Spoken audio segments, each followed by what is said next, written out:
Since the last update, humanoid robots have officially started their first day of work at Tokyo Haneda Airport. A volcano island south of Tokyo is making people very nervous, Odaiba's Gundam is leaving, and a new arms race between Japan and China is brewing, and it's not what you think. Japan Airlines just announced they are officially testing humanoid robots to handle your luggage at Haneda Airport. Now, look at this thing. It's a Unitree G1. It's about 130 centimeters tall. It's agile and it's been brought in because Japan is quite literally running out of people to work. Japan has a ground handling shortage of over 20%, and JAL's solution?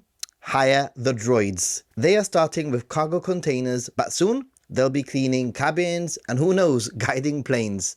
Now, I don't think some of you understand how wild this is. Usually automation means a giant fixed arm or a conveyor belt. These are humanoids walking amongst us. If you see one of these guys in Haneda, please, for the love of God, don't kick it. We don't need the robot uprising starting at Haneda's Terminal 3.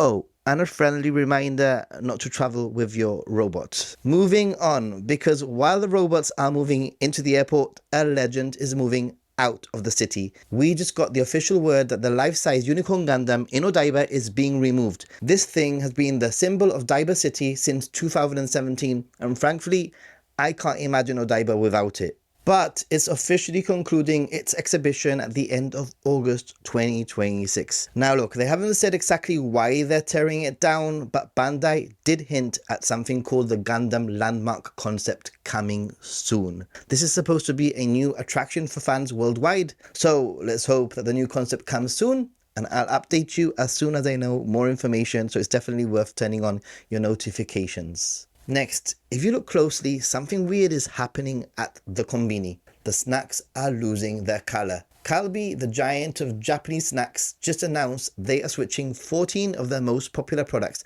including their iconic potato chips, to black and white packaging. Why? Because of the conflict in the Middle East. It has caused a massive shortage of naphtha.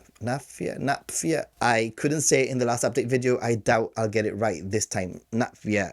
It's the stuff used to make printing ink. Japan imports nearly half of its supply from there. It's just a reminder that even though you're thousands of miles away from the war, it still finds a way to end up on your supermarket shelf. I swear that there's a robot conspiracy to take over the world. 3 robot stories in one video. This has to be a record, because whilst Japan is buying robots from Unitree to solve their labor shortages at Haneda Airport, Unitree has just dropped something crazy. They just unveiled their GD01.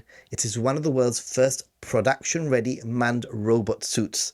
We're talking about a 500-kilogram machine that you can sit inside, walk around in, and I'm not kidding, it even demoed punching through brick walls. It starts at a very cheap $650,000. It transforms from a standing robot to a 4-legged vehicle in seconds.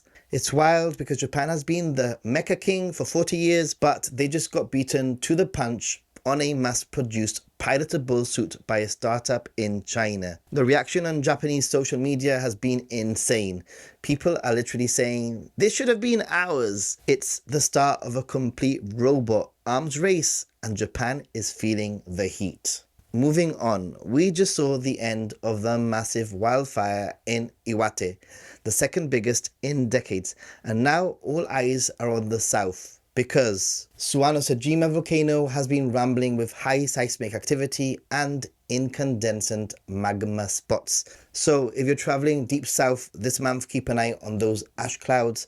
I know that I will, because smoke and jet engines are a combination I don't want to be part of in my future flights. Let's talk logistics, because I'm flying through Frankfurt on the way to Tokyo in July with my camera gear and my laptop, and thankfully I think I'm going to be fine, but some of you might be genuinely stressed due to new power bank rules. Now, I've covered this before, but it's important enough to bring it up for anybody who might be new here. Japan's Ministry of Transport has dropped the hammer.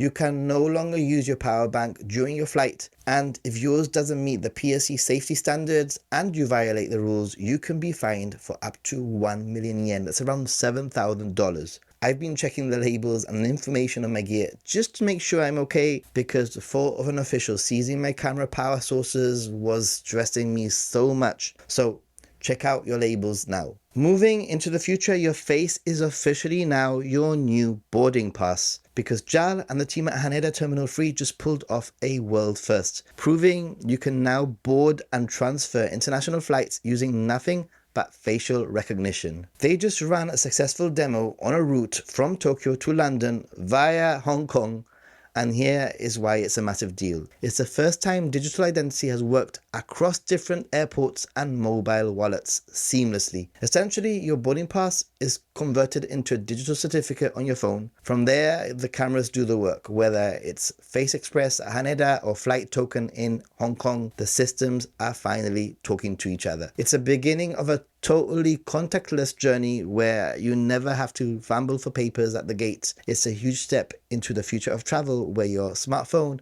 is no longer just for photos. It's your entire identity. But I've got a very serious question for you. How do you feel about this? Personally, the easier and the quicker, the better. But you might think differently. Now, if you want to escape the robots and the news for just a second, you need to head to Tokyo Tower, because starting this week, running through September the 6th, they've launched the City Lights Fantasia Summer Landscape 2026. They love their naming schemes. They're basically turning their manned deck 150 meters into the air into a digital Japanese summer festival. They are using projection mapping to blast fireworks across the windows and lasers to mimic glowing fireflies dancing around the observation deck. The best part is completely free, well, as long as you've got a ticket, a standard ticket to the tower. So if you're going to be in Tokyo soon, the show starts around 7 p.m. and it's a perfect spot to get some low light footage. Let's talk some money, because big changes have just started, so I wanted to summarize the hidden costs hitting your wallet this summer. Japan is aggressively hiking taxes to fight over tourism, and if you haven't updated your budget,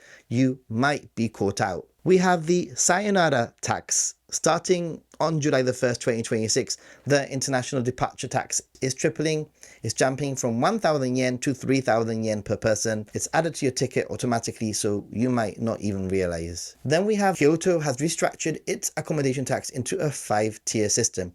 If you're staying in a luxury spot, 50,000 yen plus a night, you're now paying up to 10,000 yen per night just in tax. That's a 900% increase for high-end travelers. Now, I'm guessing that most of my viewers won't need to worry about that crazy number, but there will be an accommodation tax when staying in Kyoto. That's what you need to know. So guys, don't forget to check your battery when packing for Japan. Till the next one. In the meantime, you should watch this next video to see what you're getting into before you get to Japan. Definitely check it out. Watch it.